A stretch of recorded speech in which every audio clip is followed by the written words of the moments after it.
다 같이 기도하시겠습니다.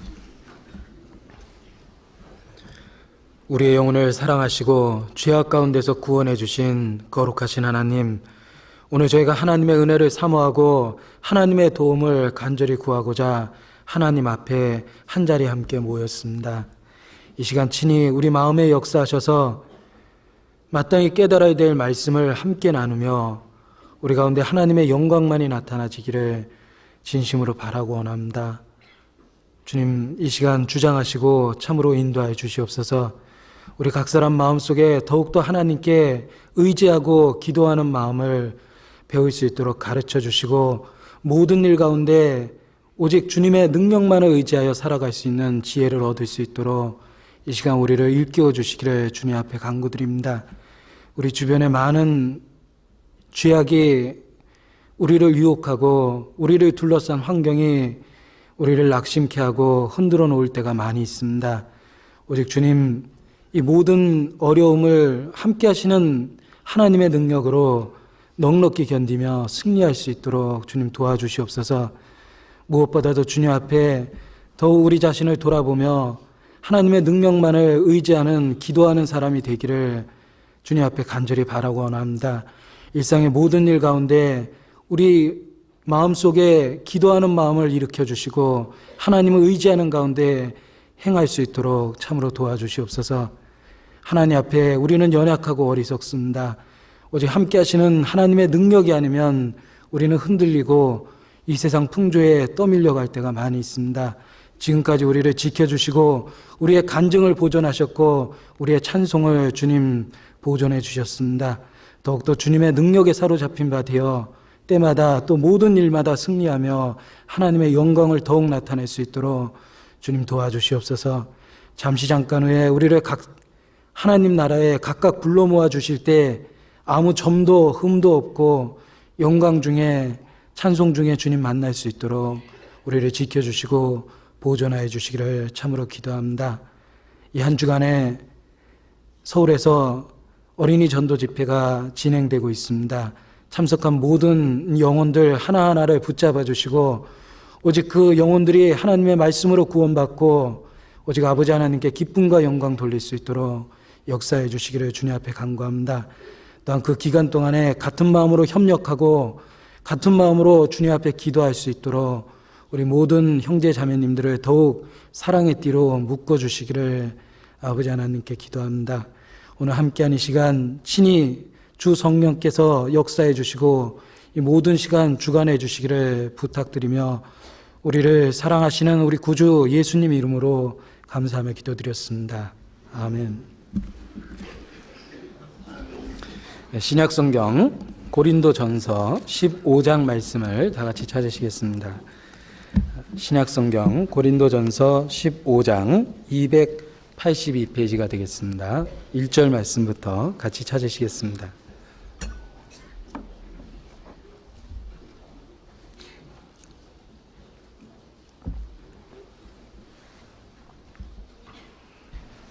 신약성경 고린도전서 15장 1절로 8절까지의 말씀을 함께 천천히 읽겠습니다. 형제들아, 내가 너희에게 전한 복음을 너희로 알게 하노니 이는 너희가 받은 것이요 또 그 가운데 선 것이라. 너희가 만일 나의 전한 그 말을 굳게 지키고 헛되이 믿지 아니하였으면 이로 말미암아 구원을 얻으리라.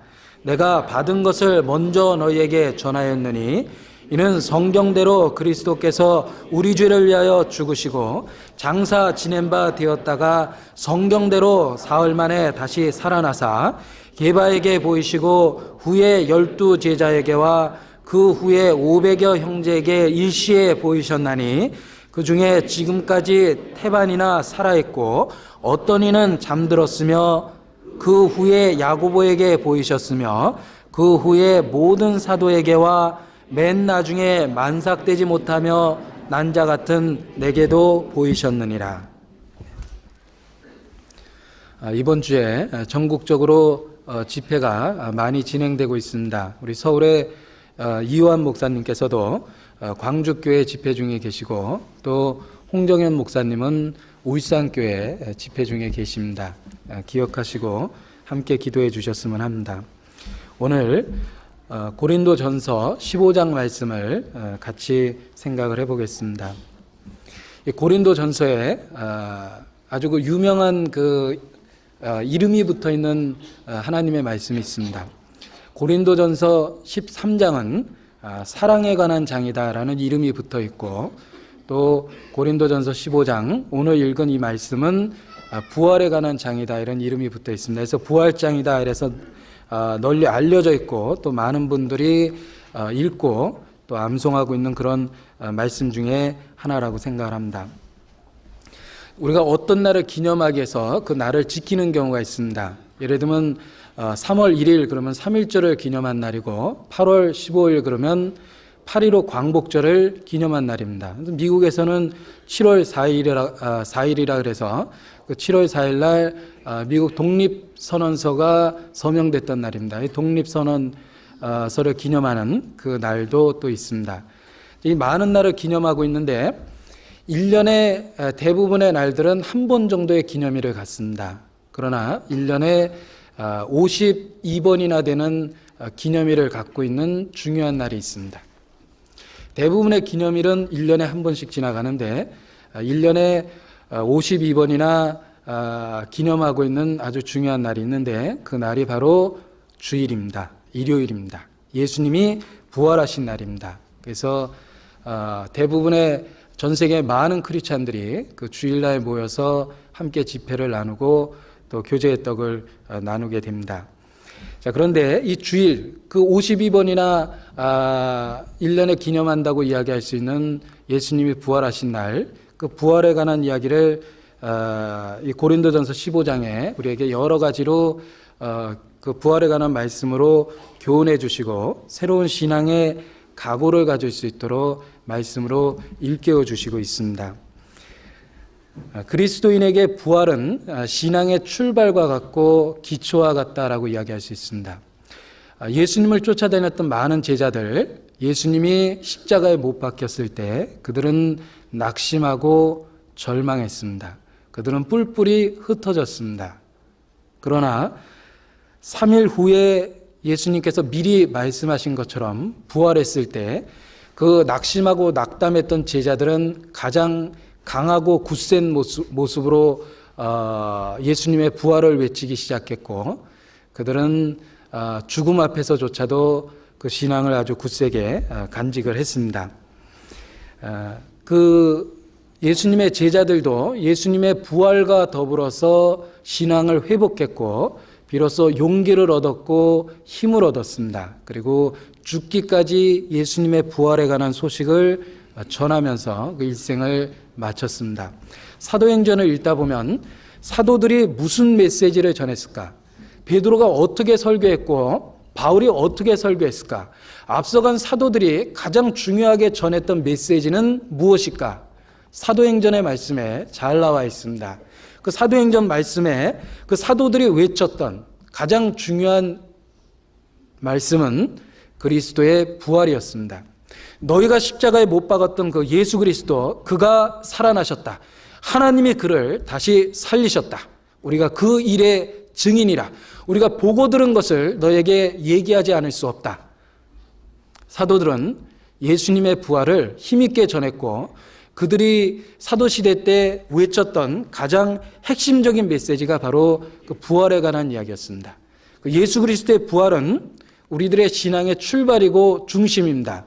마치 사람의 심장에서 온몸에 돌아가는 피를 순환시켜주는 그 펌프질을 하는 것처럼 우리 신앙의 가장 핵심과 원동력이라고 할 수 있는 것이 그리스도의 부활입니다. 그가 살아나셨고 지금도 살아계시다는 겁니다.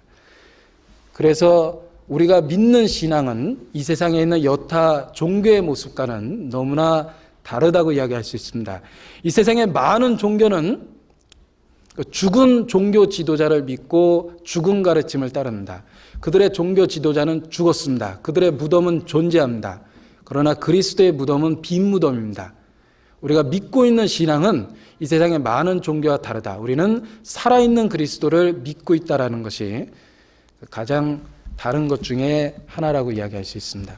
수년 전에 인도에서 석가모니의 유골이 발견됐다 그래서 떠들썩했던 적이 있습니다. 그 발견된 석가모니의 유골을 유리 상자에 넣어서 시가행진을 했습니다. 수만 명의 불교도들이 모여들었고 그 불교도들은 석가모니의 유골을 보고 감격해서 눈물을 흘렸습니다. 자, 그러나 만약에 예수님의 유골이 발견된다면 어떻게 될 거라고 생각하십니까?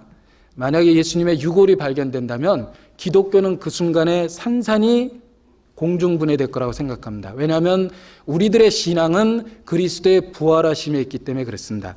우리들의 믿음은 예수 그리스도의 빈 무덤과 그의 부활하심 그리고 그의 승천하시고 지금도 살아계신 그 사실에 우리의 신앙의 근거, 가장 주춧돌에 놓여 있기 때문에 그렇습니다. 그게 바로 이 세상 종교와 다른 것이 우리가 믿는 신앙의 내용이 그와 같은 거라고 생각을 합니다. 자, 그런데 이 그리스도의 어떤 그리스도를 믿는다라는 그 사실 자체가 그리스도의 부활을 믿는다라는 그런 말로 대치될 수 있을 정도로 예수 그리스도의 부활은 우리 믿음의 중심이라고 이야기할 수 있습니다. 복음을 믿고 우리가 거듭난다고 이야기합니다. 그 복음을 정확하게 정의했을 때 그리스도의 죽음과 부활입니다. 그게 바로 복음입니다. 우리가 믿고 우리가 소망을 두었던 말씀의 근거, 그 복음은 그리스도의 죽음과 부활입니다. 이 예수 그리스도의 부활이 우리 신앙에 얼마나 중심 부분에 있고 신앙의 주춧돌과 같고 기초와 같다라는 것을 아무리 강조해도 지나치지 않을 거라고 생각합니다. 바로 복음은 그리스도의 부활로부터 출발했기 때문에 그렇습니다. 자, 그 복음을 가장 정확하게 요약한 말씀 중에 하나가 바로 오늘 읽은 고린도전서 15장 3절 4절입니다. 제가 다시 한번 읽어보겠습니다. 내가 받은 것을 먼저 너희에게 전하였느니 이는 성경대로 그리스도께서 우리 죄를 위하여 죽으시고 장사 지낸 바 되었다가 성경대로 사흘 만에 다시 살아나사. 자, 이게 바로 성경에 있는 복음을 가장 명확하게 요약한 말씀이다 이렇게 이야기할 수 있습니다. 그는 우리 죄를 위하여 죽었고 우리를 위하여 다시 살아나셨습니다. 바로 그것이 복음이고 우리가 믿고 소망하는 근거라고 이야기할 수 있습니다. 그래서 이 구원에 필요한 가장 그 근본적인 신앙의 고백은 그리스도의 죽음과 부활에 대한 시인이다. 그렇게 얘기할 수 있습니다. 오늘 읽은 본문의 말씀에다 표시를 해놓으시고 로마서 10장 9절 말씀을 같이 보시겠습니다.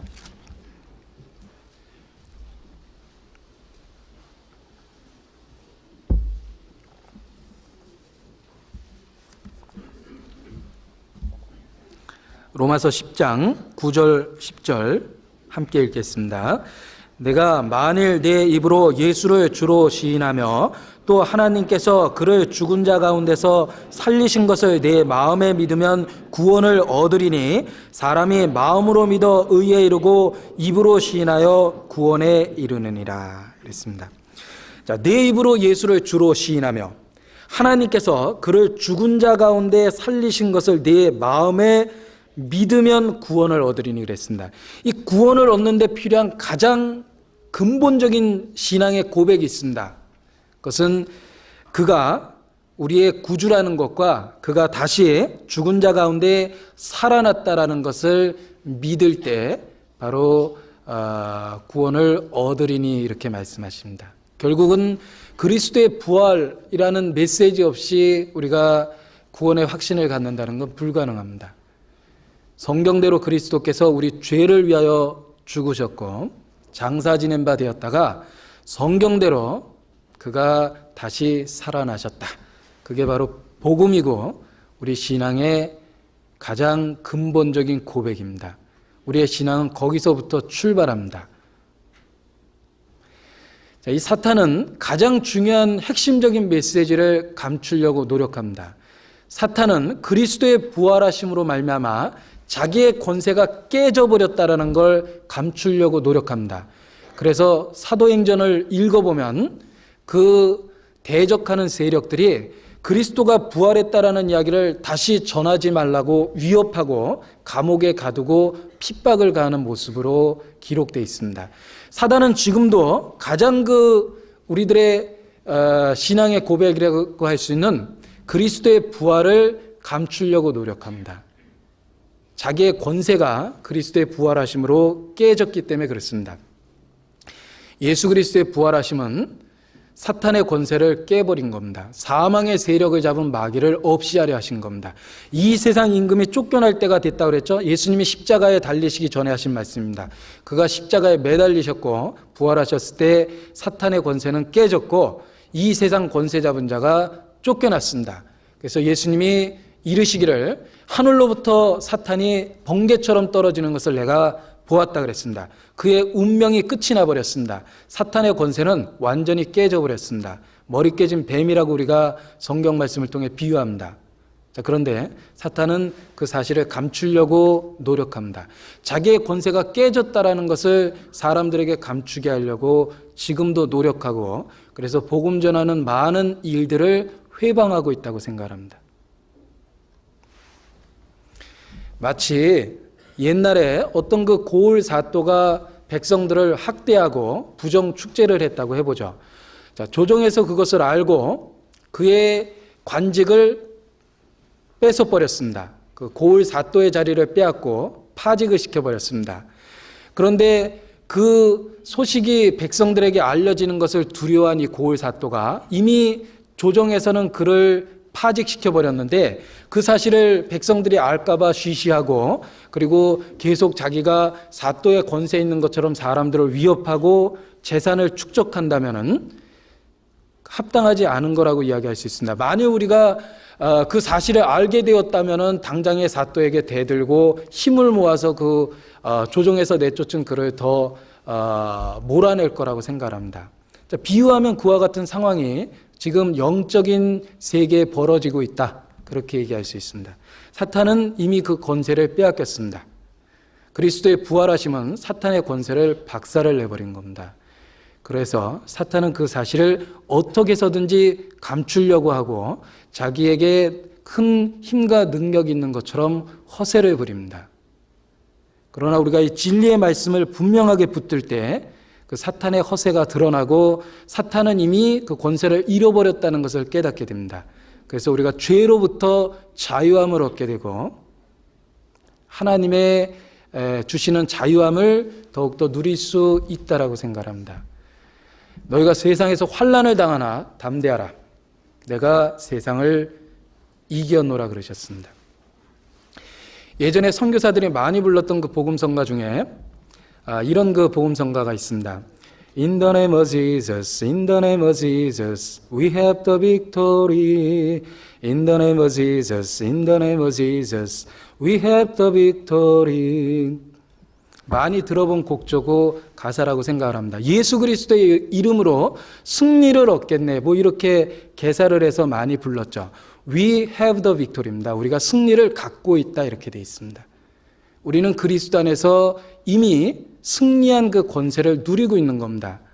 우리의 신앙의 고백은 그 그리스도의 승리에 참여할 수 있도록 도와줍니다. 그래서 세상을 이긴 이김은 이것이니 곧 우리의 믿음이니라 이렇게 말씀하십니다. 그래서 이 부활의 신앙을 우리가 분명하게 붙들 때 어떤 잘못된 교리로부터도 보호받을 수 있습니다. 우리의 신앙이 흔들릴 때 다시 일어날 수 있습니다. 우리의 타협된 죄로 낙심하고 자기 구원에 대한 의심이 생기고 말할 수 없이 우리의 신앙이 뿌리째 흔들려 버렸을 때 우리 다시 일어날 수 있습니다. 어떻게? 그 부활의 신앙을 확인하고 확신했을 때 다시 일어날 수 있는 겁니다. 어떤 그리스도인은 비유하기를 어떤 그 좁은 길을 세 명의 친구가 걸어가고 있는데 제일 앞서서 사실이라는 친구가 걸어가고 있고 그 다음에 믿음이라는 친구가 뒤를 따르고 제일 뒤에 힘이 약한 감정이라는 친구가 좁은 길을 걷고 있다 이렇게 비유했습니다. 그 좁은 길을 사실이라는 친구가 제일 앞서서 걷고 있고 두 번째 믿음이라는 친구가 뒤따르고 감정이라는 친구가 제일 연약한 친구인데 뒤에서 이제 막 쫓아옵니다. 근데 이 감정이 길을 길에서 미끄러져서 밑으로 뚝 떨어져 버렸습니다. 이 감정이 제일 약하기 때문에 발을 헛디뎠어요. 이 감정이 뚝 떨어지니까 믿음도 조금 있다가 불안불안하더니 믿음도 넘어져 버렸어요. 그러나 끝까지 넘어지지 않는 친구가 있었습니다. 제일 앞에서 걷고 있었던 가장 강한 친구였던 사실이었습니다. 그 사실이란 친구가 그 넘어진 믿음이라는 친구를 끌어서 다시 길가로 다시 걸을 수 있도록 회복시켜줬습니다. 그리고 둘이 합심해서 다시 감정이라는 밑바닥에 떨어진 친구를 끌어올려서 길을 갈 수 있도록 도와주었다. 이렇게 비유했습니다. 제일 먼저 흔들리는 건 우리의 감정입니다. 우리의 감정은 환경에 의해서 흔들려 버리고 고뇌약신을 잃어버리고 하나님이 날 버리셨을 거라고 생각하고 자기를 학대합니다. 그리고 감정이 약해지면 이어서 믿음까지도 흔들흔들합니다. 옛날에는 확실했는데 이제는 그 믿음조차도 연약해지고 흔들려 버립니다. 그러나 끝까지 절대 넘어지지 않는 친구가 있습니다. 사실이죠.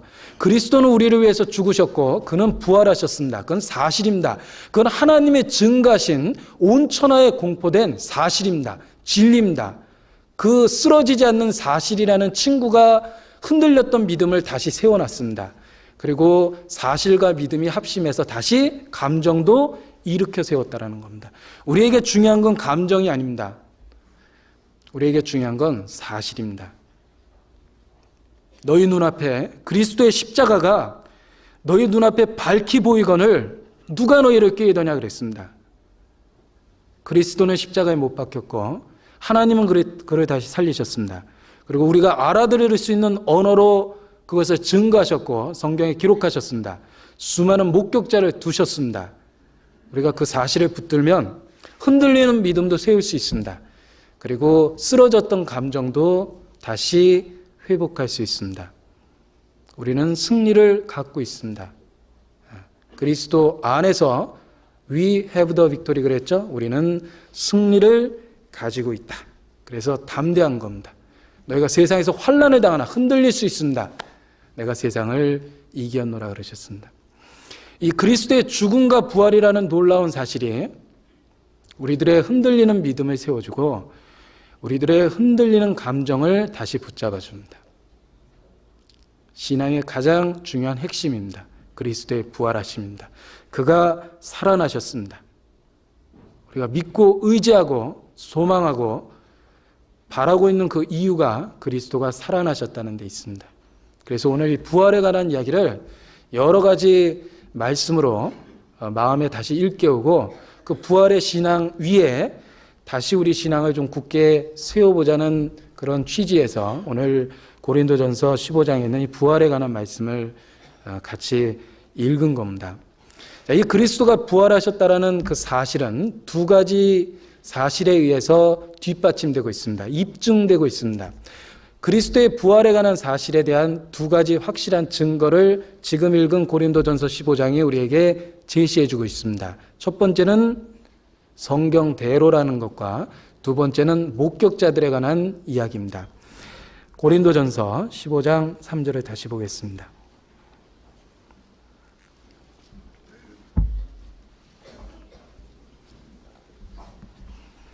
3절 내가 받은 것을 먼저 너희에게 전하였노니 이는 성경대로 제가 강조하고 싶은 말씀 바로 이 말씀입니다.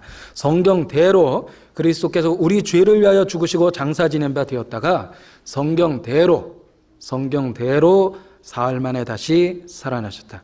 그리스도의 죽음과 부활은 우연한 사건이 아니었습니다. 창세전부터 계획된 하나님의 계획 가운데 있었던 일입니다. 성경대로 성경에 기록된 말씀이 이루어진 겁니다. 하나님에 대한 사랑이 우연히 우리에게 나타난 것이 아니라 하나님은 창조의 그 순간부터 우리를 사랑하셨습니다. 우리를 잠깐 잃어버린 듯 보였죠. 우리가 실패했습니다. 아담 안에서 실패했습니다. 그러나 성경에 기록된 대로 하나님은 계획하고 계셨습니다. 우리들의 실패를 통해서 하나님의 더 큰 사랑을 보여주려고 하나님 계획하셨습니다. 그리스도의 죽음과 부활은 우연한 사건이 아니었습니다. 하나님의 마음에 이미 계획된 것이었습니다.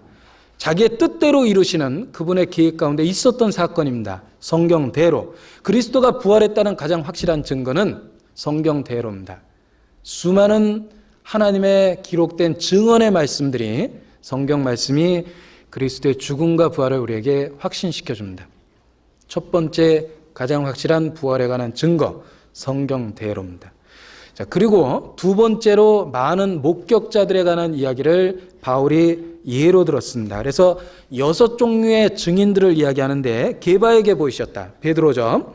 후에 12제자에게 보이셨고, 500여 형제에게 일시에 보였고, 그리고 야고보에게 보였고, 그 다음에 맨 나중에 만삭되어 나지 못한 바울에게도 보였다. 그래서 6부류의 증인에 대한 이야기를 쭉 나열을 했습니다. 결국은 지금 읽은 이 말씀 속에 그리스도의 부활에 대한 가장 확실한 증거는 성경에 기록된 예언의 성취, 그리고 또 하나 수많은 목격자들의 이야기입니다. 게바에게 보이셨고, 12제자에게 보이셨으며 500여 형제에게 보였고, 그리고 야고보에게 보였고, 그리고 바울에게 보였습니다. 그들의 목격자들의 증언과 그들의 삶의 변화가 그리스도의 부활이 사실이었다, 역사적인 사실이었다는 걸 명확하게 입증해 줍니다. 사도 바울은 대적자였습니다. 회방자였습니다. 폭행자였습니다. 그는 교회를 대적했습니다. 그 교회를 대적했던 사도 바울이 다메섹에서 예수 그리스도를 만났습니다. 부활하신 예수 그리스도를 만났습니다. 그리고 사도가 됐습니다. 반포자가 됐습니다. 교사가 됐습니다. 그 대적자였던 바울이 하루아침에 사도가 되고 반포자가 됐습니다. 그것을 무엇으로, 그 근본적인 변화를 설명할 수 있습니까? 어떤 이유로 인해서 바울이 그와 같이 변화됐다고 누가 명확하게 설명해낼 수 있습니까? 그것은 그 사도 바울의 완전한 그 변화는, 대적자였다가 사도로 그렇게 완전한 변화를 겪은 것은 그리스도가 부활했다는 놀라운 사실을 입증해 주는 겁니다. 그 대적자를 하루아침에 사도와 반포자와 교사로 만들었습니다. 그것이 바로 부활하신 그리스도의 능력입니다. 제자들은 예수님이 죽었을 때 뿔뿔이 흩어졌습니다. 그들은 낙심하고 각각의 생업의 터로 흩어져 버렸습니다. 그들을 다시 모이게 했고, 그들을 소심했던 그들을 강하게 했고, 두려워 떨고 있었던 그들에게 담대함을 주었던 건 그리스도의 부활이라는 사실입니다. 그들의 그 놀라운 변화, 전과 후의 놀라운 변화가 그리스도가 살아나셨다라는 걸 우리에게 명확하게 증거해 주는 겁니다.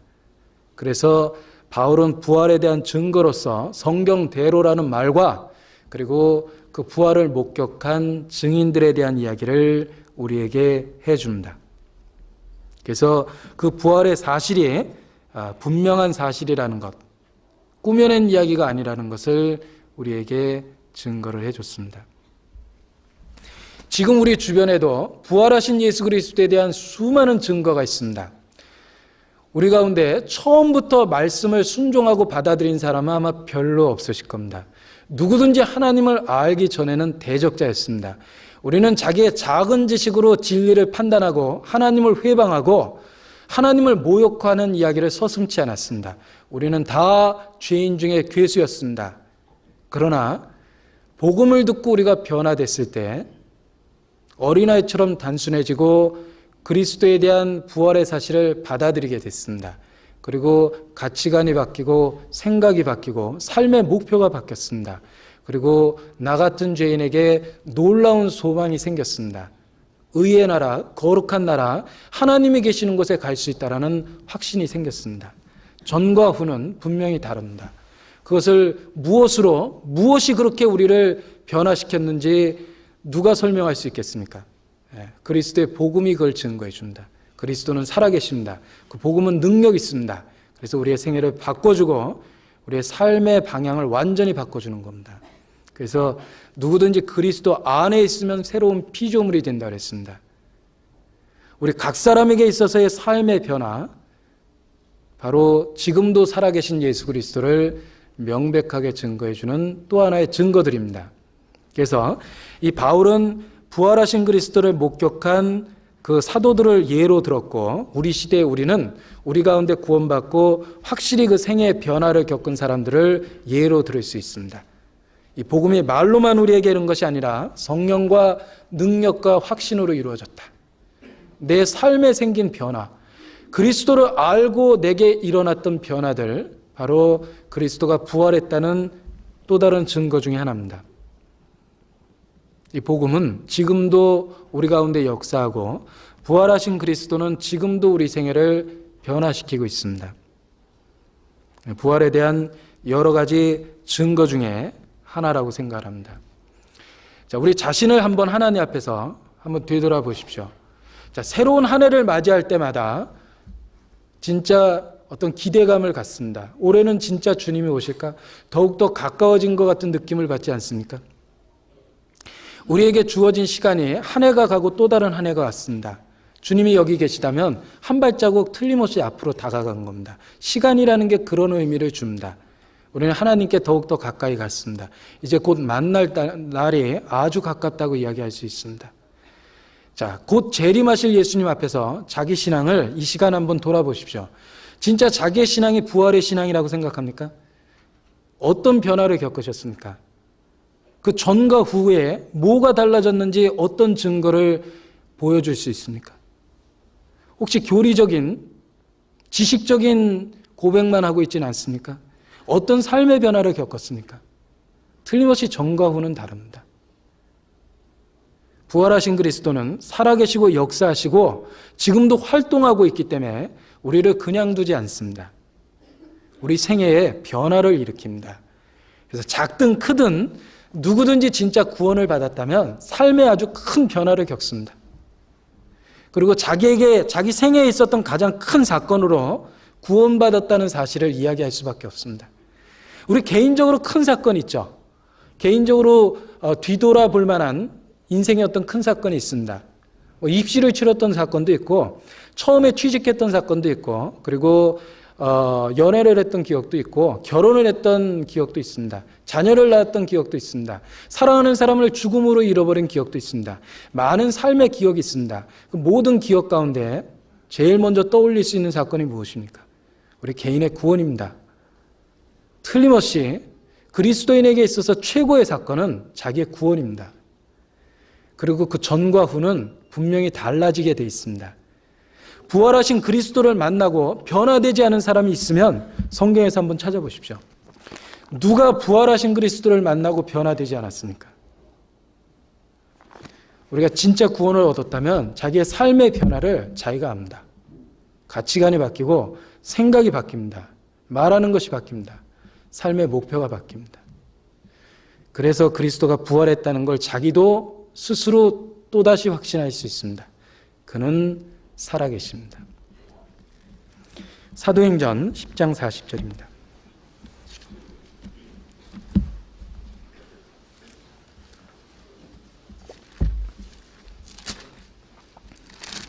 사도행전 10장 40절 41절입니다. 같이 읽겠습니다. 하나님이 사흘 만에 다시 살리사 나타내시되 모든 백성에게 하신 것이 아니요 오직 미리 택하신 증인 곧 죽은 자 가운데서 일어나신 후 모시고 음식을 먹은 우리에게 하신 것이라.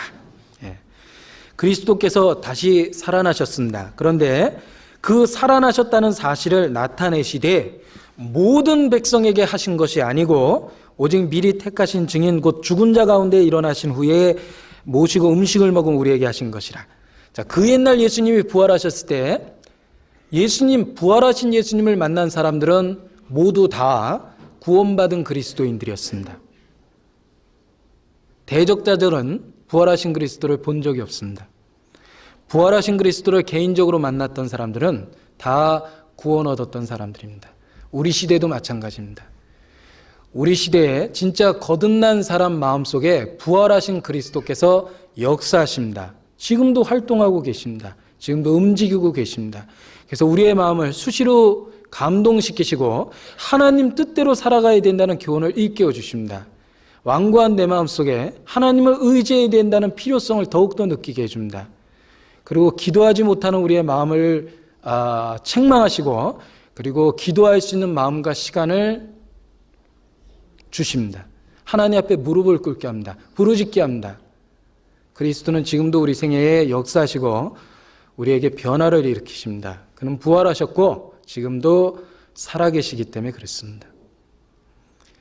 생활에 아무런 변화를 겪지 못하고 있다면 그는 부활하신 그리스도를 만난 적이 없다. 그렇게 얘기할 수밖에 없습니다.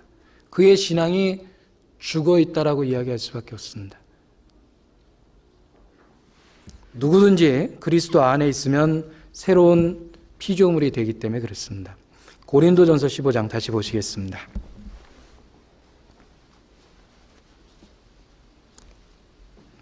자, 그런데 이 고린도 교회에 잘못된 사람들이 가만히 들어왔습니다. 그리고 주님이 부활하셨다는 그 분명한 사실에 대해서 거짓 교리들을 퍼뜨리기 시작했어요. 부활이 없다. 그런 잘못된 가르침을 몇몇 사람들이 고린도 교회에 퍼뜨리기 시작했습니다. 그래서 12절 말씀 제가 한번 보겠습니다. 그리스도께서 죽은 자 가운데서 다시 살아나셨다 전파되었거늘 너희 중에 어떤 이들이 어찌하여 죽은 자 가운데서 부활이 없다 하느냐. 너희 중에 어떤 이들이 부활이 없다 하느냐 그랬죠? 자, 흔히 믿는다라는 사람 세계 속에 잘못된 교리를 가지고 들어온 사람이 있었습니다. 알고 있는 곳에 항상 가라지가 덧뿌려졌습니다. 같은 밭에서 함께 자랍니다. 불행하고 슬픈 이야기입니다. 혹시 내가 얼굴 알고 있고 가까이 지내던 사람 가운데 성경의 그 말씀대로 그러한 사람이 있을까 봐 늘 두렵습니다. 미리 알 수만 있다면 붙들고 통곡이라도 하겠죠. 우리 중에 어떤 이들, 너희 중에 어떤 이들, 알곡 가운데 덧뿌려져 있는 거듭나지 못한 사람들 가운데 잘못된 교리를 교회에 갖고 들어오는 경우가 많이 있습니다. 고린도 교회가 그랬습니다. 너희 중에 어떤 이들이 부활이 없다 하느냐 그랬습니다. 그런 잘못된 교리를 전하는 자들이 있었는데 그들을 표현할 때 이렇게 표현합니다. 33절에 보면 속지 말라. 악한 동무들은 선한 행실을 더럽히나니. 악한 동무라고 이야기했습니다. 악하다는 말하고 동무라는 말하고 너무 대조되지 않습니까? 동무라는 말은 친하다는 뜻이죠. 아주 가까운 사람입니다. 근데 그 앞에 악한이라는 말이 들어있죠. 나에게 해를 끼치는 동무도 있습니다. 나에게 잘못된 가르침을 주는 친한 사람도 있다라는 겁니다. 악한 동무. 그 대조되는 말이 함께 있기 때문에 문제예요. 육신적으로 아주 가까운데 나를 그리스도에게서 멀어지게 하는 동무가 있습니다. 그게 악한 동무죠. 너희 중에 어떤 이들. 그 잘못된 교리를 전한 사람들이 외부로부터 들어온 사람이 아니라 안에서부터 생긴 사람입니다.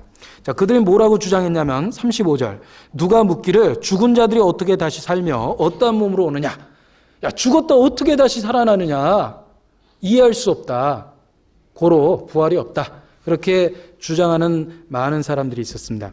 자, 자기의 지식으로 이해가 되지 않는다고 부인할 수 있습니까? 자기의 경험으로 그런 적이 없다고 분명한 사실을 부인할 수 있습니까? 어떤 분이 비유하시기를 옛날 부싯돌이 있죠. 부싯돌을 처음 본 사람에게 이 부싯돌을 탁 둘이 부딪히면 불이 나온다고 이야기해 줬어요. 그랬더니요, 이 사람이 막 말 같지도 않은 얘기를 한다고 욕을 하더래요. 왜? 돌멩이를 둘이 부딪히는데 돌끼리 부딪혔는데 어떻게 불이 나냐. 그게 무슨 과학적으로 설명이 되고 이해할 수 있겠느냐라고 믿지를 못했답니다. 그래서 실제로 탁 보여줬더니 부싯돌을 돌과 돌을 부딪혔더니 불이 튕기거든요. 그 다음부터 사람이 자기 눈으로 보지 못했다고 부인했던 것을 부인하지 못했다. 이런 이야기가 있습니다. 마찬가지입니다. 우리는 부활에 대한 사실을 이해하는 게 아니죠. 믿는 겁니다. 하나님이 그렇게 말씀하셨습니다. 그런데 자기의 지식으로 이해되지 않는다고 자기의 경험으로 그런 적이 없다고 해서 부인한다면 어리석은 겁니다. 그런데 이 고린도 교회에 들어왔던 그 어떤 이들은 바로 자기의 지식과 경험으로 이해되지 않는다고 해서 부활을 정면으로 부인했습니다. 그래서 바울은 그들을 책망하고 올바른 부활에 관한 진리를 다시 이렇게 알아들을 수 있는 언어로 설명하고 있습니다. 죽은 자들이 어떻게 다시 살며 어떠한 몸으로 오느냐 설명하기 어렵습니다. 그러나 이 자연의 놀라운 능력은 하나님께서 그와 같은 능력이 있다는 걸 분명하게 예증해 줍니다. 예를 들어서 증거해 주는 거예요.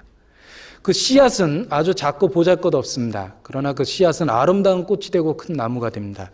씨앗이 나무가 되는 것처럼 하나님은 그러한 자연의 능력을 보여주신 것처럼 썩을 것을 썩지 아니하게 해주시고 욕된 것을 영광스럽게 해주시고 약한 것을 강하게 해주시고 육의 몸을 영의 몸으로 바꿔주십니다. 이 자연은 하나님에게 그런 능력이 있다는 걸 충분히 우리에게 예증하고 있습니다. 그래서 바울이 그들에게 설명하기를 너의 뿌리는 씨가 장래 형체를 뿌리는 게 아니지만 그 씨앗이 죽고 터져서 형체가 되지 아니하느냐. 죽은 자의 부활이 이와 같다. 그렇게 설명을 해줍니다. 자, 꽃씨들끼리 모여가지고 아무리 의논해도 자기들이 꽃이 된다는 게 믿기 어려울 거예요. 자, 꽃씨가 가만히 앉아서 자기를 잘 들여다봤습니다. 나는 이렇게 색깔도 거무튀튀하고 이렇게 조그맣고 그리고 나도 이렇게 찌그러지고 볼품없는데 저 꽃을 봐라. 저 꽃은 색깔이 저렇게 아름답고 저렇게 꽃잎도 있고 큰 줄기도 있고 나뭇잎도 있는데 나하고는 모양이 너무너무 다르지 않느냐. 내가 어떻게 저렇게 되겠냐. 그럼 말이 안 된다. 자, 꽃씨가 혼자 만약에 생각이 있어서 생각한다면 그렇게 생각하겠죠. 그러나 꽃씨는 이해할 수 없을는지 몰라도 그 꽃씨 안에 이미 그렇게 될 수 있는 하나님의 지혜가 담겨져 있습니다.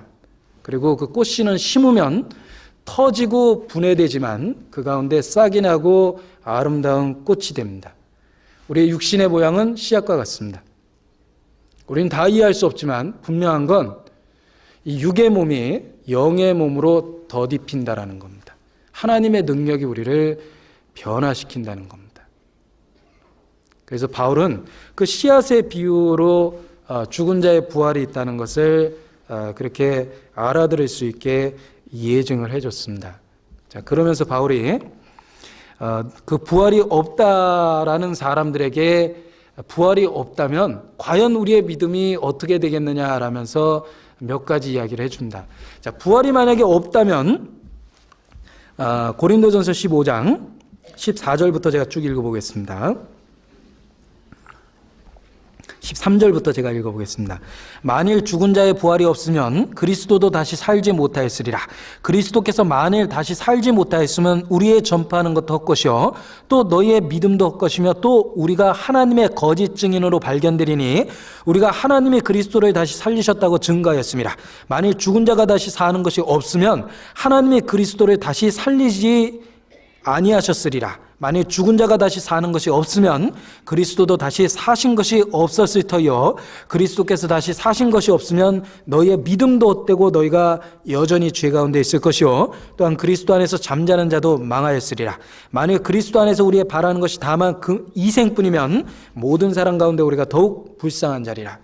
자, 만일 죽은 자 가운데 부활이 없다면 바울이 그런 이야기를 반복하죠. 부활이 없다면 부활을 전하는 모든 것이 헛것이며 우리는 다 거짓 증인이 되지 않겠느냐. 수많은 순교자들의 핏값을 어디 가서 찾을 겁니까? 그들의 죽음은 헛된 겁니다. 그들은 어리석었던 겁니다. 그들은 부활을 믿고 순교당했기 때문에 어리석은 자로 발견이 될 겁니다. 그리고 부활을 전했던 수많은 사람들은 다 거짓 증인이 되는 겁니다.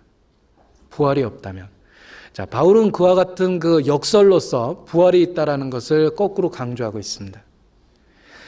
자, 아파트를 분양한다고 광고를 냈습니다. 그런데 실제로는 아파트를 짓지도 않았습니다. 사기를 쳤습니다. 만일 그런 일이 있다면 범죄입니다. 아주 나쁜 죄죠. 법은 그런 사람들에게 아마 법에서 정한 최고의 형벌을 내려버릴 겁니다. 서민을 울렸죠. 사람에게 주거지라는 게 얼마나 귀중합니까? 그런데 그 약점을 가지고 사람을 사기를 쳤습니다. 법정 최고형을 받을 거라고 생각합니다. 하물며 아파트가 없이 분양 공고를 내도 사기를 치는 건데 천국 없이 천국이 있다고 이야기하고 부활이 없이 부활이 있다고 얘기한다면 세상에 그런 일이 어디 있습니까? 그럴 수 없다는 거예요. 하나님은 분명하게 증거하셨습니다. 죽은 자의 부활을 증거하셨습니다. 그래서 만일 부활이 없다면이라는 이 반복되는 바울의 말은 우리에게 역설적으로 반드시 죽은 자의 부활이 있다는 것을 증거해 주는 이야기입니다. 그리고 진짜로 부활이 없다면 우리의 바라는 것이 다만 이생뿐이면 모든 사람 가운데 우리가 더욱 불쌍한 자라 그랬습니다. 이 세상에서 제일 불쌍한 게 그리스도인이 될 겁니다. 여기에서 불쌍한 그리스도인이 된다라는 건 진실하고 자기의 생애를 헌신한 그리스도인에게만 해당되는 얘기라고 생각합니다. 많은 사람들은 영원한 세계에 그렇게 투자하지 않았습니다. 그들의 소망은 아주 작습니다.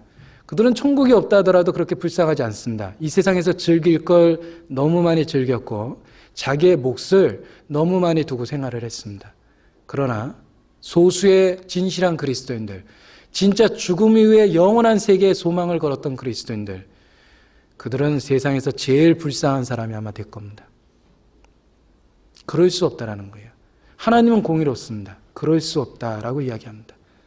역설적으로 부활의 세계가 있고 상급의 세계가 있다라는 걸 우리에게 분명하게 깨닫도록 도와줍니다.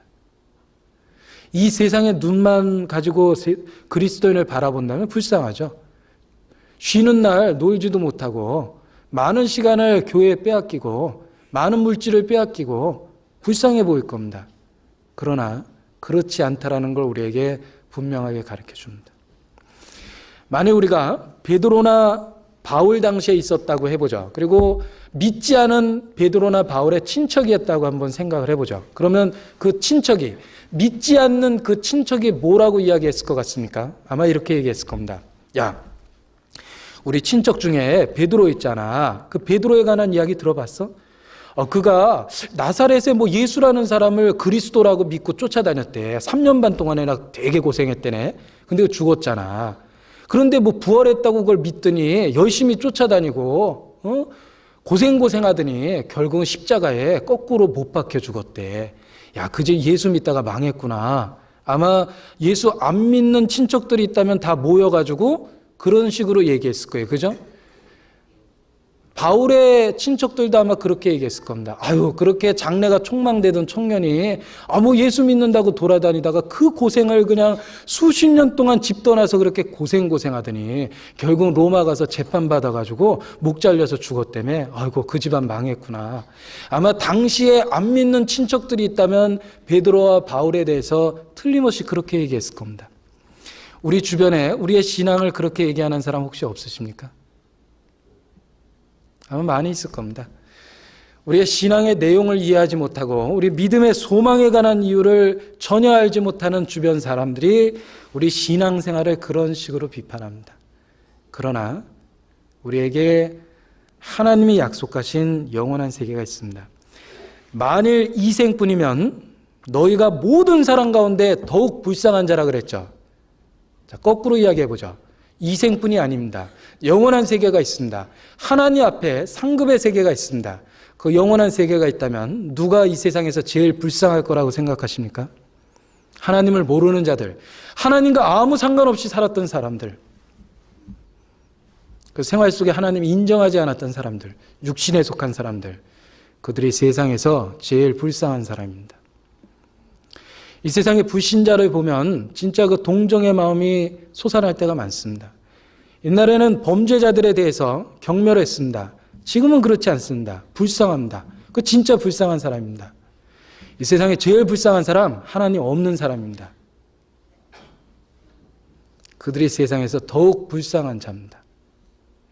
그리스도인은 아무것도 가지지 않은 것처럼 보일 때가 있을런지 몰라도 성경은 우리에게 분명하게 가르쳐 줍니다. 실상은 모든 것을 가진 자니라 이렇게 얘기하십니다. 우리에게 소망이 있다는 겁니다. 그래서 여기 그 만일 죽은 자에 다시 사는 것이 없으면이라는 이 반복되는 말씀은 실제로 우리에게 분명한 부활의 세계가 있다는 걸 마음에 더욱더 확신시켜 줍니다. 그리고 진짜로 부활이 없다면 그리스도인이 제일 불쌍한 자가 된다고 그랬죠? 그러면 신앙생활 가운데 자기를 희생하면서 살아가는 사람이 또 그야말로 진짜 억울하게 될 거예요. 진짜 금생뿐이면, 여기 이런 얘기가 있습니다. 금생뿐이면 30절을 보시겠습니다. 또 어찌하여 우리가 때마다 위험을 무릅쓰리요. 자, 어찌 때마다 위험을 무릅쓰겠느냐. 내일 죽을 테니 먹고 마시자 하지 않겠느냐 이렇게 나오죠. 우리가 어찌 때마다 위험을 무릅쓰겠느냐. 진짜 부활이 없다면 우리가 왜 고난과 고통 가운데 복음을 전하고 육신적으로 얻어지는 아무 유익 없이 희생하고 수고하고 봉사합니까? 우리가 때마다 그 일을 해야 될 이유가 어디에 있다고 생각하십니까? 부활이 없다면 우리의 수고도 헛된 겁니다. 내일 죽을 테니 먹고 마시자 하지 않겠느냐. 그렇습니다. 진짜 부활이 없다면 우리가 왜 삶의 많은 부분을 희생하고 왜 많은 부분에 수고하고 고생하며 그리고 우리의 육체의 정욕을 제어할 이유가 어디 있습니까? 하나님은 우리에게 분명하게 부활에 대한 사실을 입증해 줍니다. 그리고 그 영원한 세계에 소망을 두고 살아야 될 것을 우리 가운데 교훈해 주십니다. 자, 그리스도는 부활하셨습니다. 그는 다시 살아나셨습니다. 자, 예수 그리스도께서 부활하셨다라는 사실이 우리에게 어떤 교훈이 되는지를 한번 생각을 해보겠습니다. 이 그리스도의 부활에 관한 사실은 여러 가지 교훈을 우리에게 주고 있습니다. 많은 이야기를 다 짧은 시간에 나누기는 어렵다고 생각을 합니다. 개인적인 묵상과 또 개인적인 성경 읽기를 통해서 그 예수 그리스도의 부활에 속한 권능과 하나님의 감춰져 있는 계획과 비밀들을 더 깨달아 알 수 있을 거라고 생각하는데 오늘 함께 그 중에 몇 가지만 그야말로 그 중에 몇 가지만 한번 생각을 해보겠습니다. 그 부활의 의미, 예수 그리스도께서 부활하셨다는 사실이 우리에게 어떤 의미가 있는가 한번 생각을 해보시겠습니다. 먼저 그리스도가 부활하신 의미를 찾아보겠습니다. 첫 번째, 로마서 4장입니다. 로마서 4장 25절입니다.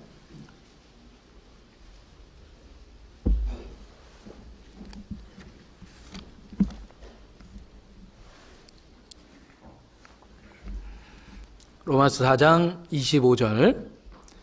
혹시 이 말씀을 외우지 못하는 분이 있다면 이번 기회에 반복해서 우리 두 번 같이 읽어보죠. 외워보시기 바랍니다. 예수는 우리의 범죄함을 위하여 내어줌이 되고 또한 우리를 의롭다 하심을 위하여 살아나셨느니라. 예수는 우리의 범죄함을 위하여 내어줌이 되고 또한 우리를 의롭다 하심을 위하여 살아나셨느니라. 자, 이건 복음입니다. 우리의 신앙의 가장 근본입니다. 외우고 있으면 우리 신앙에 큰 유익을 갖게 될 거라고 생각합니다. 그리스도의 죽음과 부활의 의미를 아주 명확하게 설명을 했죠. 예수는 우리의 범죄함을 위하여 내어줌이 되셨습니다. 그는 자기의 신념을 지키기 위해서 죽었던 순교자가 아니라 우리 죄를 위해서 죽으신 구세주입니다. 예수는 우리의 범죄함을 위하여 내어줌이 되셨습니다. 그리고 우리를 의롭다 하시기 위하여 살아나셨느니라. 자, 이 말씀을 반으로 잘라보죠. 예수 그리스도의 죽음은 우리의 죄값을 갚기 위한 것입니다. 속죄입니다. 그렇다면 왜 그리스도께서 부활하셨습니까? 우리를 의롭다 하시기 위하여 속죄에 대한 증거입니다. 그리고 우리에게 부활의 생명을 주시기 위해서 살아나셨습니다. 우리를 의롭다 하시기 위해서 하나님 앞에 법적으로 공적으로 우리의 신분이 의인이 되고 우리의 죄가 없어졌다라는 걸 증거하기 위해서 의롭다 하기 위해서 그리스도께서 살아나셨습니다. 그리스도의 죽음은 속죄를 위해서였습니다. 그 속죄에 대한 사역이 완성되었다라는 것을 그리스도의 부활이 증거하신 겁니다. 그래서 우리를 의롭다 하시기 위하여 살아나셨다. 이렇게 얘기하십니다.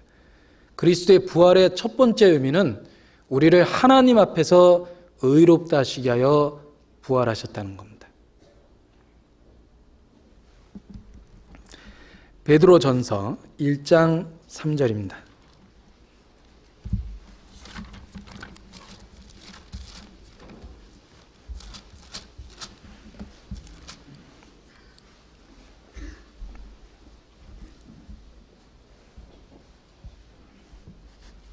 베드로전서 1장 3절 같이 읽죠.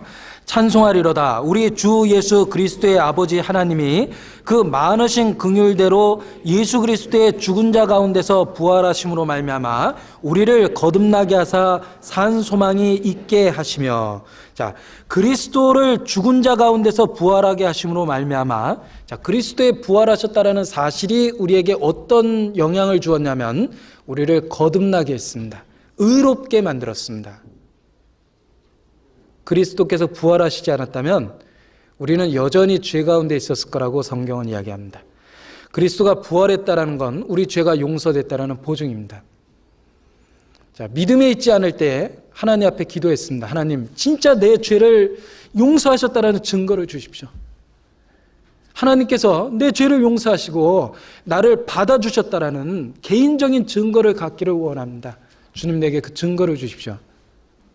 기도했습니다. 아무 응답도 못 받았습니다.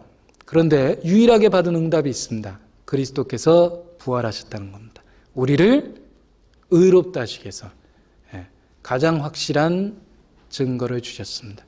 말씀에 있는 증거를 주셨습니다. 그가 부활하셨기 때문에 우리가 거듭날 수 있는 겁니다. 의롭게 된 겁니다. 자, 칭의라는 말 들어보셨을 겁니다. 의롭다함을 받는다. 한자로 표현할 때 칭의다 이렇게 얘기합니다. 우리의 상태의 변화가 아니라 신분의 변화다, 그런 말도 합니다. 우리의 육신이 깨끗해지고 천사처럼 된 게 아니라, 상태의 변화가 아니라 우리의 신분이 법적으로 하나님 앞에 공개적으로 의롭다, 죄가 없다, 하나님 앞에 의롭다함을 받게 된 겁니다. 그 사실을 증거하는 것이 그리스도의 부활입니다. 우리를 의롭다 하시기 위하여 살아나셨느니라. 그가 지금도 항상 살아서 우리를 위하여 간구하심이니라. 항상 살아서, 부활하신 예수 그리스도는 우리의 중보자가 지금도 되어 있습니다. 그래서 우리의 의가 유지되고 있는 겁니다. 우리의 과거, 현재, 미래, 영원한 속죄가 어떻게 성립됩니까? 우리들의 구세주가 항상 살아 계시기 때문에 우리의 과거, 현재, 미래의 모든 죄가 용서된 거라고 이야기할 수 있습니다. 그가 항상 살아서 우리를 위하여 간구하심이니라. 거룩하신 보좌 앞에 항상 주 여호와께 나의 죄 사하시기를 쉬지 않고 비시는, 지금도 우리의 중보자가 항상 살아서 간구하고 계시기 때문에 지금도 나의 의가 유지되고 있는 겁니다. 지금도 나는 하나님 앞에 의롭다함을 얻고 있습니다. 영원한 속죄가 그래서 성립되는 겁니다. 부활하신 예수 그리스도, 바로 우리의 의가 되셨습니다. 예수는 지혜와 의로움과 거룩함과 구속함이 되셨다. 성경은 증거하십니다. 그의 부활하셨다라는 사실이 바로 우리 구원의 근거입니다. 우리를 의롭다 하신 겁니다. 호세아서 구약성경 6장 2절 보시겠습니다. 호세아서, 다니엘 다음에 있습니다. 다니엘은 호세아 앞에 있습니다. 호세아서 6장 2절입니다.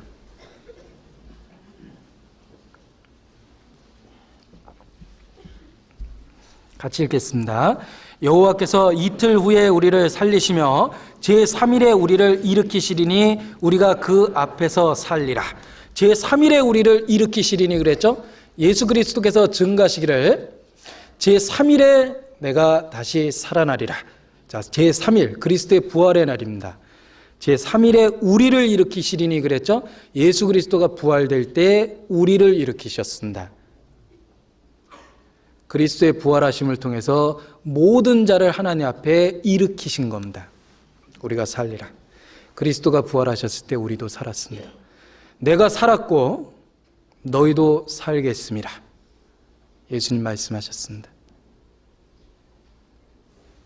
로마서 5장 말씀도 하나 보겠습니다. 로마서 5장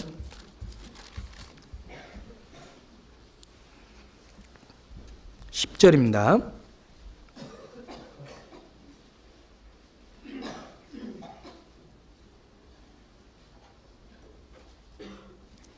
로마서 5장 10절 같이 읽어보죠.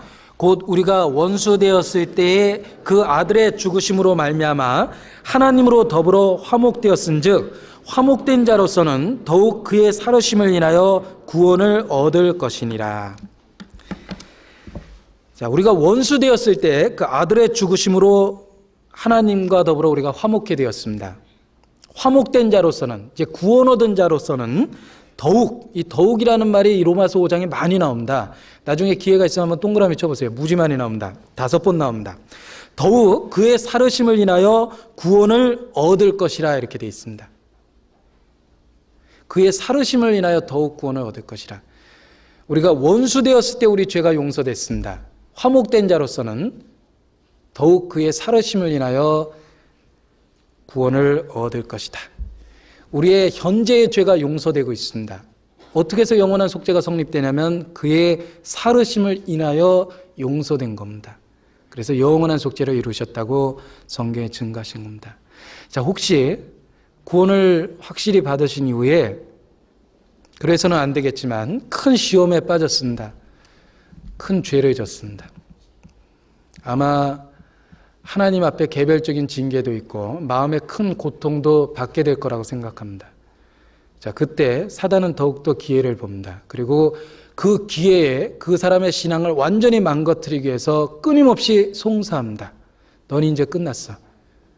네가 이제 하나님께 더 자비를 구한다는 건 그건 있을 수 없는 거야. 넌 너무 큰 죄를 졌잖아. 넌 이제 회복할 수 없어. 너도 생각해봐. 네가 이런 죄를 진 것이 그게 하나님이 진짜 용서해 줄 것 같냐? 넌 이제 끝난 거야. 넌 이제 아무것도 아니야. 넌 이제 하나님 앞에 완전히 버림을 받을 게 틀림없어. 자, 끊임없이 사단은 그러한 기회에 우리 마음에 송사를 해옵니다. 자, 거기서부터 어떻게 벗어납니까? 원수 되었을 때 우리를 용서하셨습니다. 그렇다면 화목되었다면 아들이 되었다면 더욱 우리를 용서하실 건 당연한 거라는 겁니다. 은혜 위에 은혜입니다. 원수 되었을 때 우리를 받아주셨다면 이제 그리스도 안에서 우리를 못 받아줄 리가 없습니다. 사람은 이해하지 못할 망정 하나님은 틀림없이 사람의 이해를 초월해서 그를 용서해 주십니다. 화목된 자로서는 더욱 그의 살으심을 인하여 구원을 얻을 것이니라. 그래서 혹 구원 얻은 이후에 큰 실패로 인해서 마음의 상처를 갖고 회복하지 못하는 분이 있다면 이 말씀을 기도하는 가운데 묵상하시기를 하나님 앞에 권면을 드립니다. 원수 되었을 때 우리를 사랑하셨다면 아들의 신분을 갖고 있는 우리의 모든 죄를 더 사하시고 우리를 긍휼히 여기시고 더 많은 허물을 덮어주실 건 틀림없습니다. 원수 되었을 때 사랑하셨다면 아들이 되었을 때는 더욱 더하다는 겁니다. 화목된 자로서는 더욱 그의 살으심을 인하여 구원을 얻을 것이니라. 자, 이 그리스도의 부활하셨다는 사실은 우리의 모든 경우에 있어서 신앙의 위기를 벗어나도록 도와줍니다. 모든 회의적인 이론에서 벗어날 수 있도록 도와주십니다. 그가 살았고 우리를 의롭다 하셨습니다. 그리스도의 부활의 첫 번째 의미는 우리를 의롭다 하시기 위하여 그가 부활했다는 데서 찾아볼 수 있습니다. 자, 두 번째, 그리스도께서 부활하셨다라는 것은 우리도 반드시 부활한다라는 그 우리의 부활에 대한 약속과 보증이다. 그렇게 이야기할 수 있습니다. 고린도전서 15장 다시 보시겠습니다.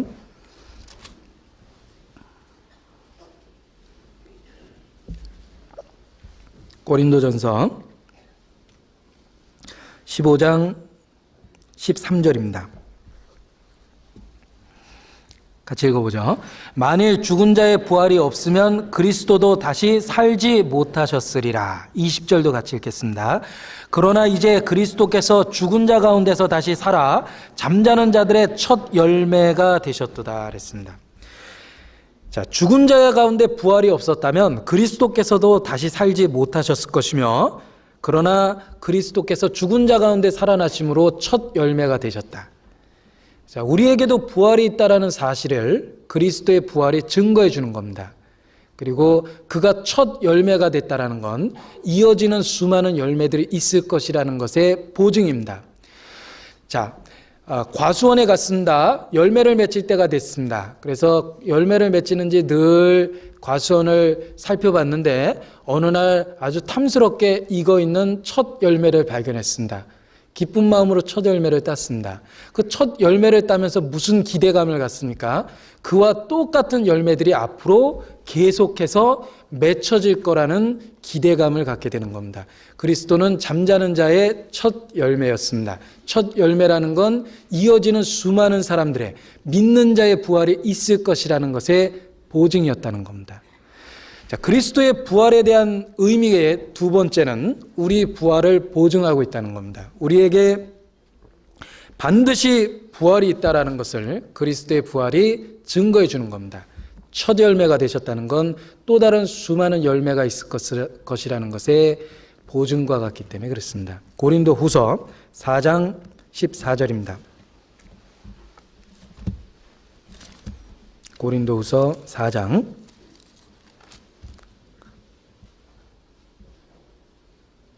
14절 같이 읽겠습니다. 주 예수를 다시 살리시니가 예수와 함께 우리도 다시 살리사 너희와 함께 그 앞에 서게 하실 줄을 아노니 그랬습니다. 자, 주 예수를 다시 살리시니가 그리스도의 부활에 대한 사실을 가지고 이야기합니다. 예수와 함께 우리도 다시 살리사 그랬습니다. 그리스도의 부활은 우리도 다시 살아날 것을 보증한 겁니다. 그래서 우리를 의롭다 하시기 위해서 뿐만 아니라 두 번째 우리에게도 부활이 있다라는 가장 확실한 보증으로서 첫 열매가 되도록 예수 그리스도를 부활시키셨습니다.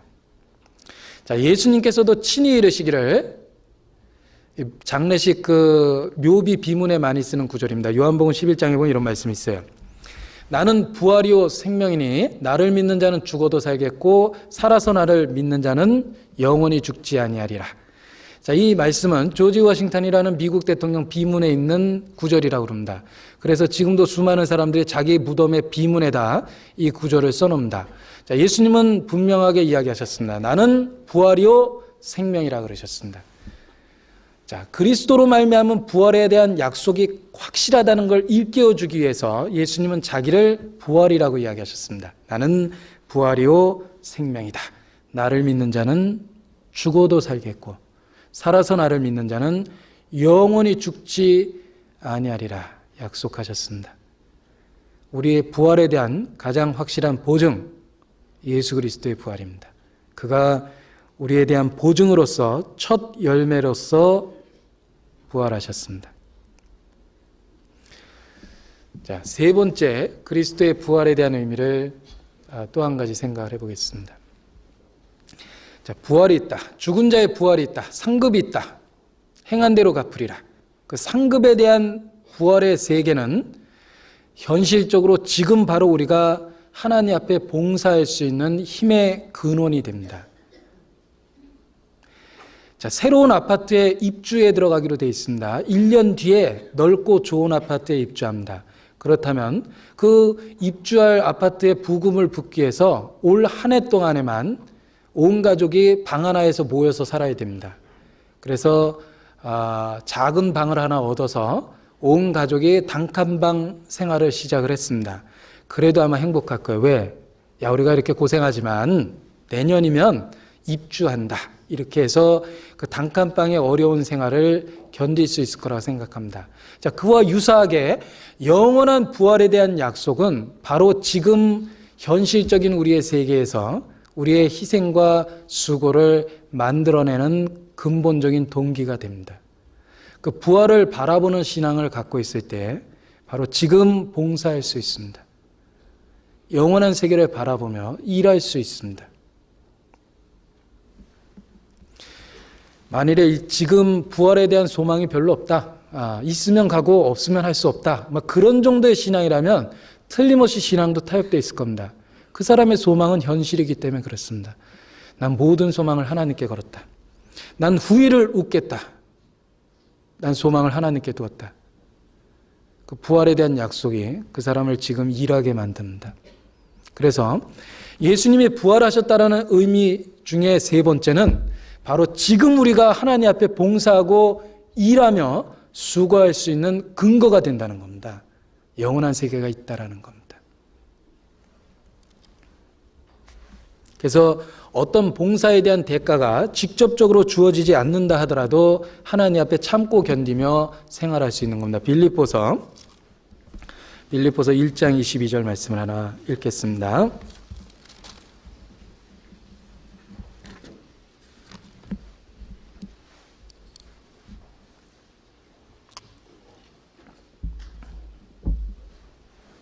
빌립보서 1장 21절 2절 같이 읽어보겠습니다. 이는 내게 사는 것이 그리스도니 죽는 것도 유익함이라. 그러나 만일 육신으로 사는 이것이 내 일의 열매일진데 무엇을 가리는지 나는 알지 못하노라 그랬습니다.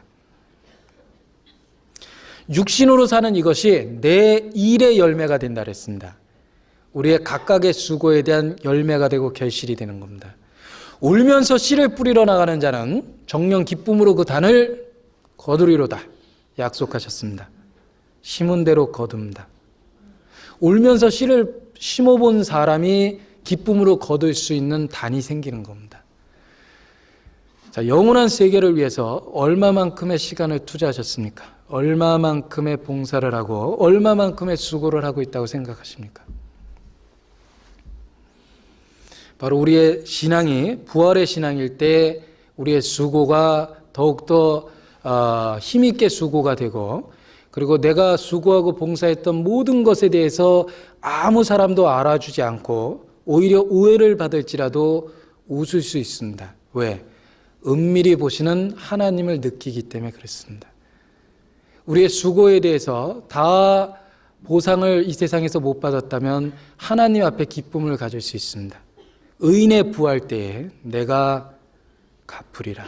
주님 약속하셨습니다. 부활이 있다는 거에서 우리 신앙의 현실의 많은 문제들이 손에서 놓이게 되는 겁니다. 아주 아끼고 탔던 고물 자동차가 있다고 해보죠. 그렇지만 아주 아끼고 탔어요. 그런데 갑자기 어떤 분이 이민 가면서 자기가 탔던 새 자동차를 주기로 했습니다. 그러면은 그동안 그렇게 애지중지했던 고물 자동차가 어느 날 갑자기 보니까 너무 낡고 초라해 보이기 시작할 겁니다. 왜? 새 자동차가 생긴다라는 기대감이 그렇게 만든 거죠. 그리고 그 약속을 확실히 받았다면 아마 그 고물 자동차, 그렇게 아꼈던 자동차지만 누군가에게 선뜻 줄 수 있는 마음이 생길 겁니다. 왜? 새 자동차가 생기니까. 마찬가지입니다. 우리는 이 세상이 전부일 거라고 생각하고 이 고물 자동차 같은 이 세상을 우리는 아끼고 사랑하고 이 세상에다 소망을 걸고 살았습니다. 그런데 그리스도께서 새 자동차, 새로운 세계를 약속하셨습니다. 그래서 우리의 마음이 비로소 내 손에 그렇게 꽉 움켜잡았던 모든 세상 것이 손에서 놓이기 시작합니다. 주여, 내가 무엇을 바라려? 나의 소망은 주께 있나이다. 그래서 성경에 있는 말씀처럼 후일을 얻게 됩니다. 육신으로 사는 이것이 내 일의 열매다. 상급을 바라보고 그 불러주신 상의 표대를 향해서 달려갈 수 있습니다. 이 부활의 신앙이 바로 현실적으로 지금 우리 봉사의 근원이 되고 힘의 원천이 되는 겁니다. 그리고 서로 돌아보고 수고하고 희생한 거에 대해서 아무런 보상을 못 받아도 마음에 이미 위로를 갖고 있습니다. 영원한 세계를 바라보며 위로를 받고 있습니다. 이 부활의 신앙은 바로 우리 봉사하는 데, 수고하는 데 있어서, 희생하는 데 있어서의 근원이 된다.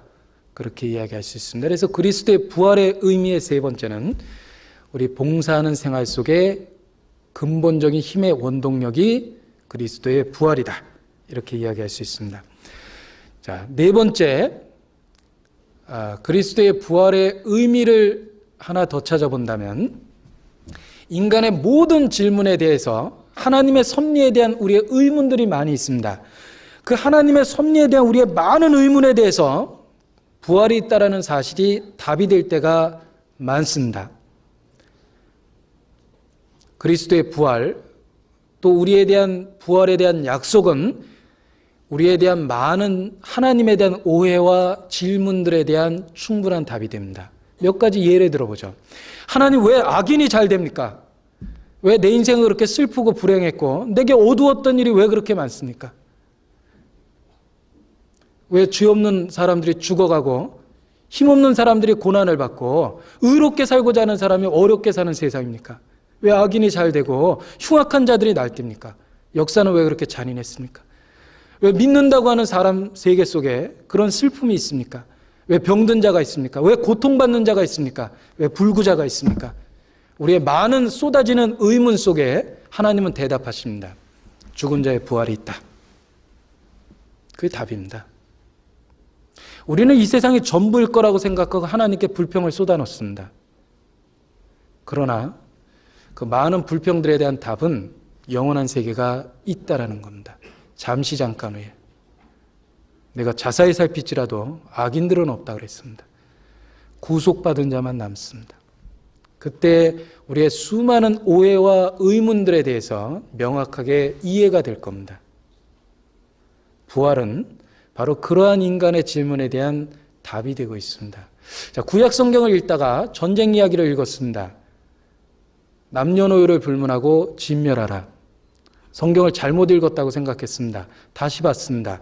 남녀노소를 불문하고 젖먹이까지 다 죽이라. 성경에 그런 무서운 얘기가 있습니다. 이해할 수 없었습니다. 왜 어린아이를 죽입니까? 아무리 생각해도 이해할 수 없었습니다. 부활이 있습니다. 죽음 이후의 세계가 있습니다.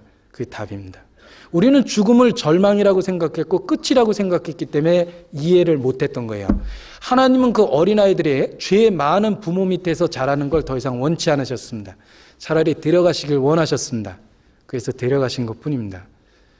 우리의 많은 이해하지 못하는 이 세상의 일들이 죽음 이후의 세계가 있다, 상급이 있다, 심판이 있다라는 문제에서 답을 얻을 거라고 생각을 합니다. 그리스도의 부활, 우리의 부활에 대한 의미의 네 번째는 인간의 오해와 질문에 대한 답이 부활이라는 사실에 있다는 겁니다. 그래서 이 세상에 이해되지 못한 많은 불합리한 일에 대한 답을 부활과 심판이라는 사실 속에서 발견하게 됩니다. 잠시 잠깐 후에. 그래서 부활에 대한 의미는 바로 여러 가지 의미를 생각할 수 있습니다. 자, 또 마지막으로 부활에 대한 의미를 한 가지만 더 생각을 해보죠. 자, 이 마지막으로 그러면은 지루했던 분한테는 아주 희망적인 이야기가 됩니다.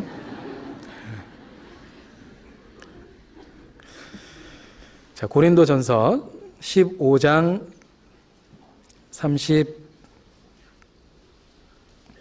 31절입니다.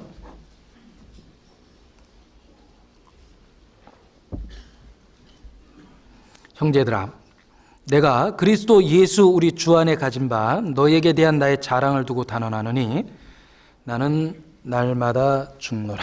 자, 이 바울은 많은 고난 가운데 있었습니다. 큰 고통 가운데 있었습니다. 그 바울이 당한 고난을 말로 다 표현할 수 없죠. 그런데 이렇게 표현했어요. 살 소망이 끊어졌다라고 표현했습니다. 살 소망이 끊어졌다. 아주 죽을 고생을 했다라는 뜻이죠.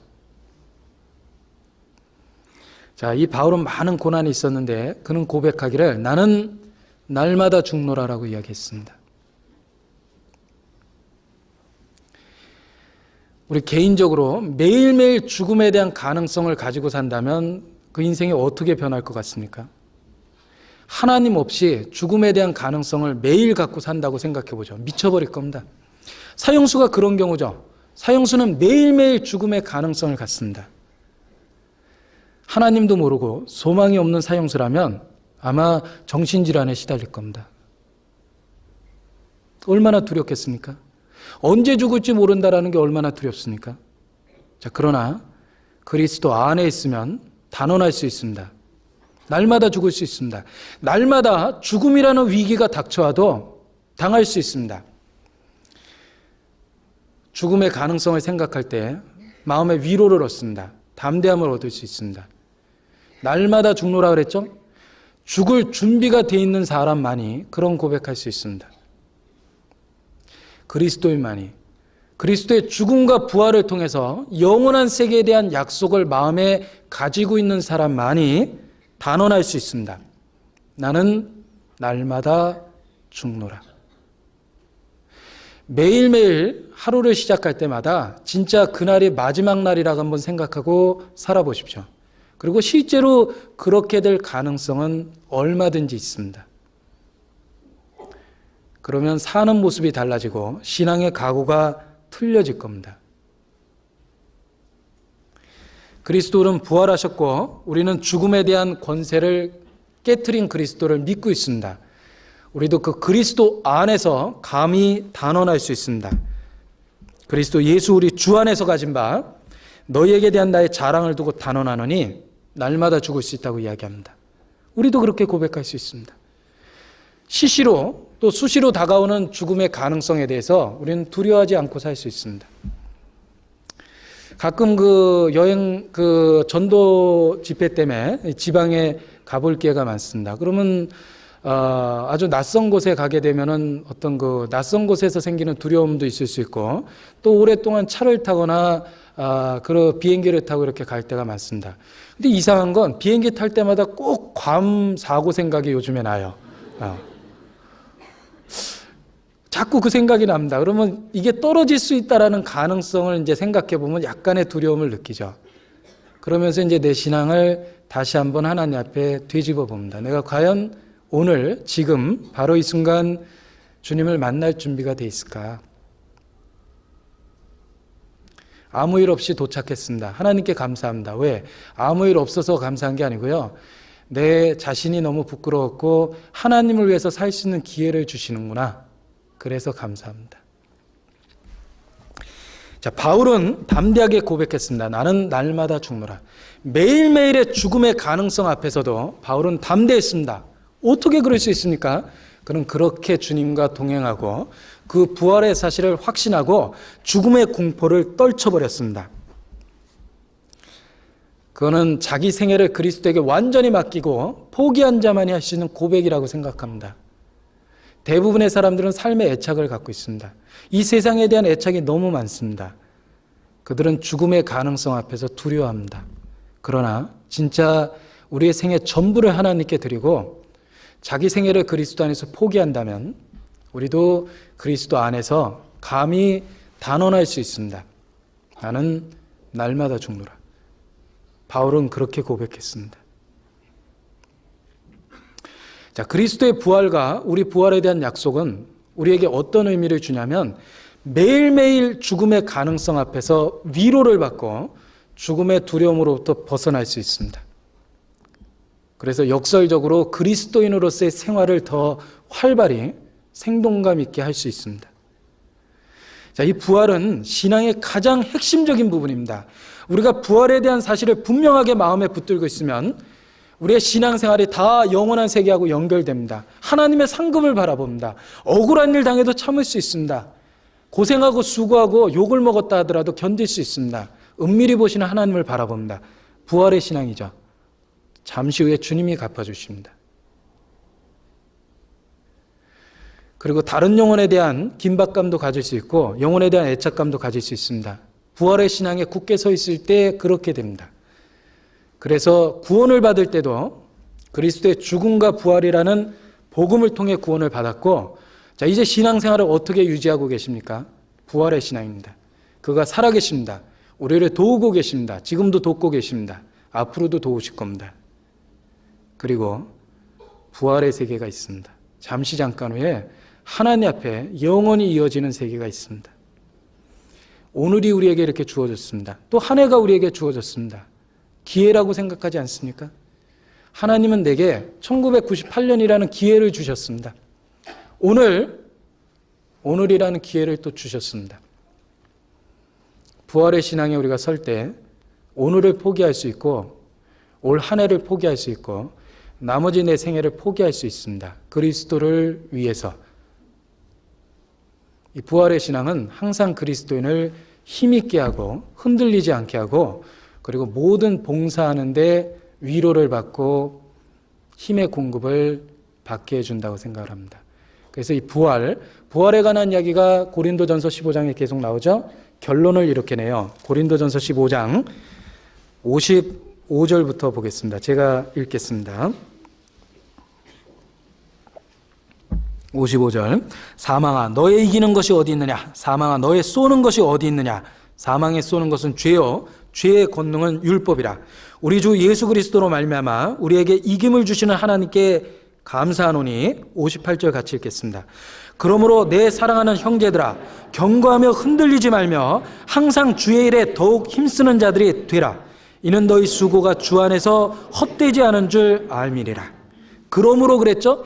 이 모든 부활에 관한 사실을 이야기하시고 결론을 내십니다. 그러므로 내 사랑하는 형제들아 너희가 참으로 그리스도를 받아들인 나의 영적인 형제들이라면 경고하며 흔들리지 말며 항상 주의 일에 더욱 힘쓰는 자들이 되라. 이는 너희 수고가 주 안에서 헛되지 않은 줄 알미니라 그랬습니다. 더욱 힘쓰는 자들이 되라. 여기 더욱 힘쓰는 자들이 된다라는 말씀은 그야말로 아주 지칠 정도로 힘들게 일한다 이런 뜻을 갖고 있습니다.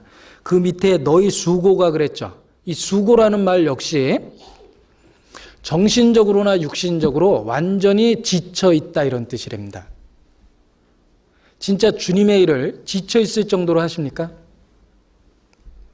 힘에 지나도록 하고 계십니까? 이 세상 일은 적당히 해도 되지만 하나님의 일은 힘에 지나도록 해도 괜찮습니다. 지칠 정도로 해도 괜찮습니다. 왜? 이는 너희 수고가 헛되지 않은 줄 내가 알미니라 그랬습니다.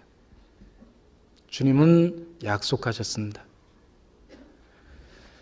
그래서 요한계시록에 보면 이런 권면을 해주셨습니다. 죽도록 충성하라. 주님의 일은 죽도록 해도 절대 억울한 게 아닙니다. 힘에 지나도록 해도 절대로 억울한 게 아닙니다. 지칠 정도로 해도 괜찮습니다. 이는 너희 수고가 주 안에서 헛되지 않은 줄 알미니라. 우리의 현재의 고난은 장차 오는 영광과 좋게 비교할 수도 없다 그랬습니다. 그러므로 형제들아 경고하며 흔들리지 말며 항상 주의 일에 더욱 힘쓰는 자들이 되라. 이는 너희 수고가 주 안에서 헛되지 않은 줄 알미니라. 그래서 우리의 그 신앙의 고백도 부활의 신앙 안에 좀 든든한 그 흔들리지 않는 신앙을 가져야 되겠다 그런 생각을 하고 또 일상의 모든 신앙생활 그렇게 쉬운 거라고 생각하진 않습니다. 그러나 쉽지는 않지만 헛되진 않습니다. 너희 수고가 주 안에서 헛되지 않은 줄 알미니라 그랬습니다. 같이 기도하시겠습니다.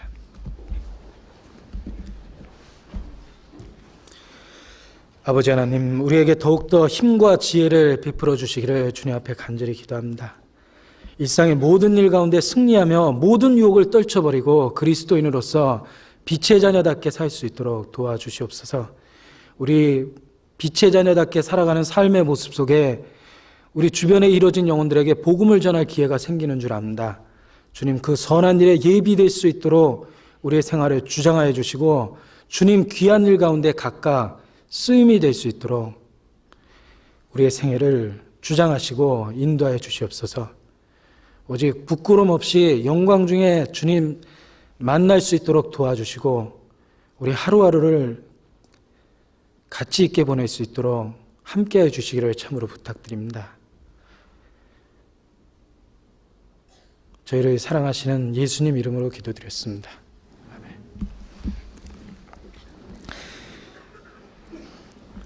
찬송하시겠습니다. 168장 하시겠습니다.